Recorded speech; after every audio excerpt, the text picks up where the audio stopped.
आकाशवाणी भोपाल से प्रस्तुत हैं प्रादेशिक समाचार।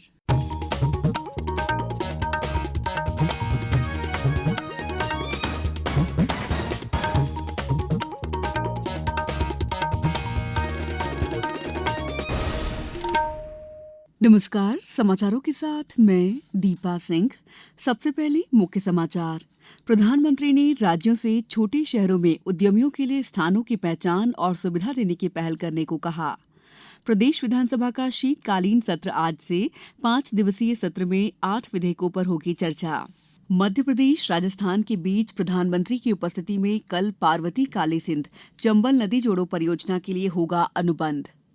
और प्रदेश में शीतलहर का प्रकोप जारी, पचमढ़ी में पारा 1 डिग्री पर, 9 जिलों में तीव्र शीतलहर का ऑरेंज अलर्ट जारी।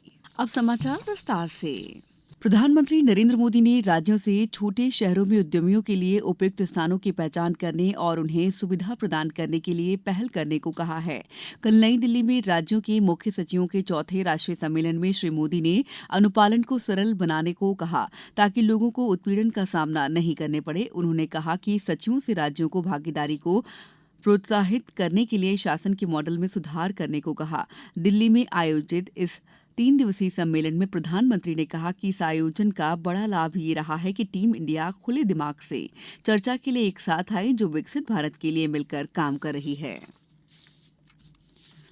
प्रदेश की 16वीं विधानसभा का शीतकालीन सत्र आज से शुरू होने जा रहा है। सत्र की तैयारियां लगभग पूरी हो गई हैं। विधानसभा अध्यक्ष नरेंद्र सिंह तोमर ने 5 दिनी सत्र की तैयारियों के कल निरीक्षण के दौरान अधिकारियों को आवश्यक दिशा निर्देश दिए। विधानसभा के प्रमुख सचिव एपी सिंह के अनुसार 20 दिसंबर तक चलने वाले शीतकालीन सत्र में कुल 5 बैठकें आयोजित की जाएंगी।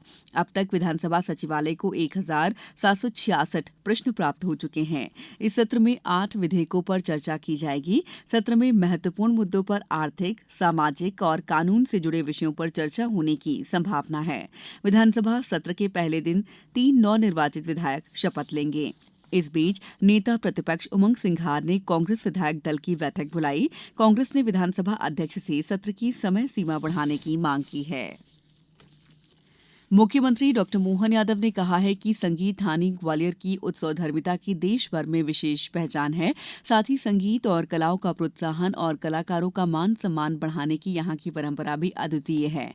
मुख्यमंत्री कल ग्वालियर में आयोजित हो रहे 9वें तानसेन संगीत समारोह के शुभारंभ कार्यक्रम को संबोधित कर रहे थे। उन्होंने कहा कि समारोह के शताब्दी आयोजन में संगीत के शीर्षस्थ साधकों के साथ 4 अन्य देशों के संगीत कलाकार सुर सम्राट तानसेन को स्वरांजलि देने आए हैं। हम सौभाग्यशाली है 20वीं शताब्दी से लेकर 21 शताब्दी तक, जब चित्रपट संसार के माध्यम से, आकाशवाणी के माध्यम से संगीतिक साधना के बलबूते पर पूरे देश की सांस्कृतिक एकता का सबसे बड़ा रोल आज के इस अवसर पे भी एक नहीं 4 देशों से हमारे संगीत के अलग अलग क्षेत्रों के विद्वान यहाँ आए हुए हैं। उनका वंदन करता हूँ, अभिनंदन करता हूँ, मध्य प्रदेश सरकार की ओर से स्वागत करता हूँ।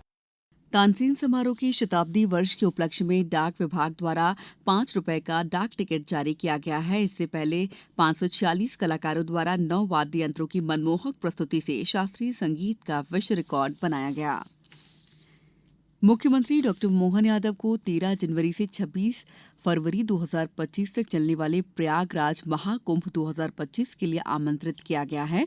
उत्तर प्रदेश के जल शक्ति मंत्री स्वतंत्र देव सिंह और उद्यान तथा कृषि विपणन राज्य मंत्री दिनेश प्रताप सिंह ने कल मुख्यमंत्री निवास पर भेंट कर गंगा जल का कलश और प्रयागराज महाकुंभ 2025 का निमंत्रण पत्र भेंट किया।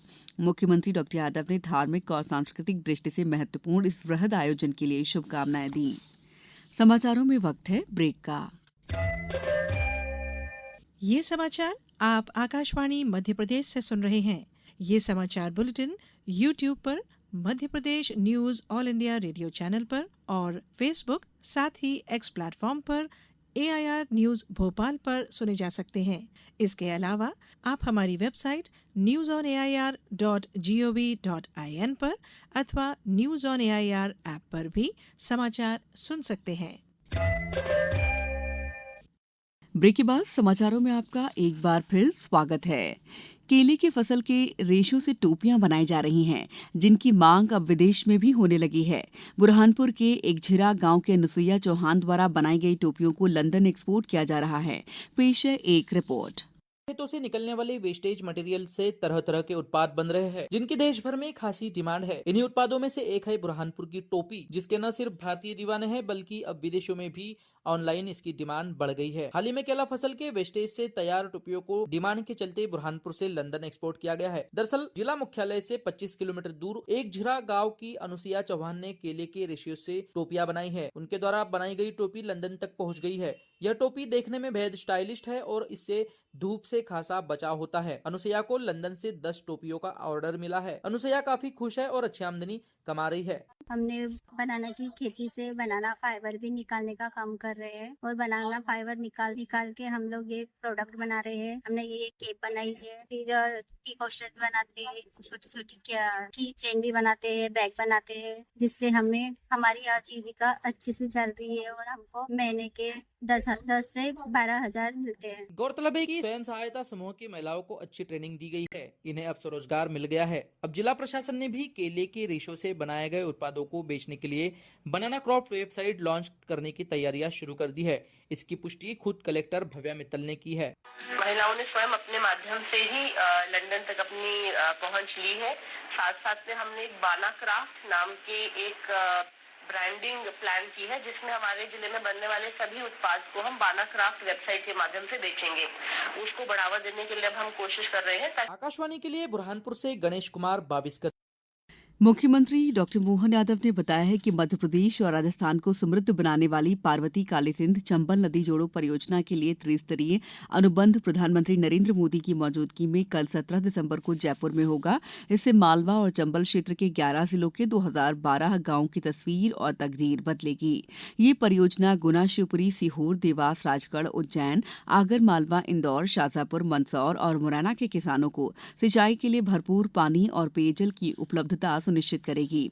मुख्यमंत्री ने बताया कि परियोजना की अनुमानित लागत 72,000 करोड़ रुपए है, जिससे प्रदेश के लगभग 6,13,000 हेक्टेयर में सिंचाई हो सकेगी। इससे 40 लाख किसान परिवार लाभान्वित होंगे। उत्तराखंड के मुख्यमंत्री पुष्कर सिंह धामी ने देहरादून में कल 38वें राष्ट्रीय खेलों के प्रतीक चिन्ह शुभंकर, गान, जर्सी और मशाल का अनावरण किया। इस अवसर पर केंद्रीय युवा कार्यक्रम और खेल मंत्री डॉक्टर मनसुख मांडविया ने कहा है कि प्रधानमंत्री नरेंद्र मोदी का लक्ष्य भारत को खेलों में महाशक्ति बनाना है। उन्होंने कहा कि सरकार खेल नीति में लगातार सुधार कर रही है। राष्ट्रीय खेलों के माध्यम से हमारा लक्ष्य हमारे युवा एथलीटों को आगे बढ़ाना है, उनकी प्रतिभा को निखारने और भारत को गौरव के पल देने का एक मंच प्रदान करना है। हम 2036 ओलंपिक के लिए भारत की दावेदारी के लिए पूरी तरह से तैयार है और इसके लिए हम हमारे खिलाड़ियों को हर संभव समर्थन देने के लिए प्रतिबद्ध है। 38वें राष्ट्रीय खेल 28 जनवरी से 14 फरवरी 2025 तक उत्तराखंड के देहरादून, टिहरी, हरिद्वार, रुद्रपुर और हल्द्वानी में होंगे। प्रदेश में लगातार बर्फीली हवाएं चल रही हैं, जिससे पचमढ़ी और शहडोल के कल्याणपुर में न्यूनतम तापमान 1 डिग्री सेल्सियस तक पहुंच गया। उमरिया, मंडला, शाजापुर, गिरवर और अमरकंटक में भी तापमान 2 से 3 डिग्री दर्ज किया गया। प्रदेश के भोपाल, सीहोर, शहडोल, जबलपुर में तीव्र शीतलहर का प्रभाव बना हुआ है। भोपाल में कल न्यूनतम तापमान 4.2 डिग्री सेल्सियस रिकॉर्ड किया गया। अब कुछ समाचार संक्षेप में। मध्य प्रदेश जनजातीय संग्रहालय भोपाल में कल संभावना गतिविधि का आयोजन किया गया, जिसमें परन राज भाटिया भिलाई और संजना गुहा बिहार द्वारा भजनों की प्रस्तुति के साथ मटकी और कर्मा नृत्य की प्रस्तुति दी गई। उमरिया जिले की आदिवासी चित्रकार पद्मश्री जुधैया बाई का कल निधन हो गया। मुख्यमंत्री डॉक्टर मोहन यादव ने कहा है कि 86 वर्षीय जुधैया बाई ने देश विदेश में बैगा चित्रकला को पहुंचाने में महत्वपूर्ण योगदान दिया। इस बुलेटिन में इतना ही। नमस्कार।